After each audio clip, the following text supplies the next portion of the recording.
10th ಹೋಲ್ಕಿ formula ಹೇಳು. A-C ಹೋಲ್ಕಿ formula ಹೇಳು. ಇಲ್ಲೇ ಇಳಿತೀನಿ ಇವಾಗ. 1,000 ಕೊಡ್ತೀನಿ. ನೀನು ಎಷ್ಟು ಕ್ಲಾಸ್ ಓದ್ತಾ ಇದೆಯಾ? ನೀನು ನಾವು ಸೆಕೆಂಡ್ PU. ಯಾವ್ದು ಓದ್ತಾ ಇರೋದು? ಐಟಿಐ ಬಾಯ್ಲಿ ಬಾರೋ. ಐಟಿಐ ಮೇಲೆ ಯಾವ್ದು?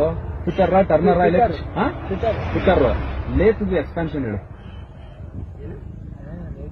ಲೇತು ಪಾರ್ಟ್ಸ್ ಹೇಳು. ಕಲ್ತಿಲ್ಲ ಅಲ್ಲ. ನೀನೆಷ್ಟೇ ಕ್ಲಾಸ್ ಓದ್ತಾ ಇದೆಯಾ? ಡಿಗ್ರಿ ಯಾವ್ದು? ಬಿಕಾಮು. ಬಾಯ್ಲಿ ಅಕೌಂಟ್ಸ್ ಅಲ್ಲಿ ಎಷ್ಟು ಟೈಪ್ಸ್ ಇದೆ? ಕಷ್ಟ ಕಲ್ತ್ಕೊಂಡು ಇಲ್ಲಿ ಬನ್ನಿ ಇಡಿಯಟ್ ಫೆಲೋಸ್. ನೀವೆಲ್ಲ ಓದೋ ಮಕ್ಳು ಬಂದು ರೋಡಲ್ಲಿ ಯಾವನಾರ ವರ್ಕೊಂಡು ಹಿಡ್ಕೊಂಡು ಹೋದ್ರೆ ಕೈ ಕಾಲು ಹೋದ್ರೆ ಅಪ್ಪ ಮಕ್ಳು ಏನೋ ಮಾಡೋದು. ಒಬ್ಬೊಬ್ಬರೇ ಮಕ್ಳು ಇರ್ತೀರ ಕಂಡ್ರು.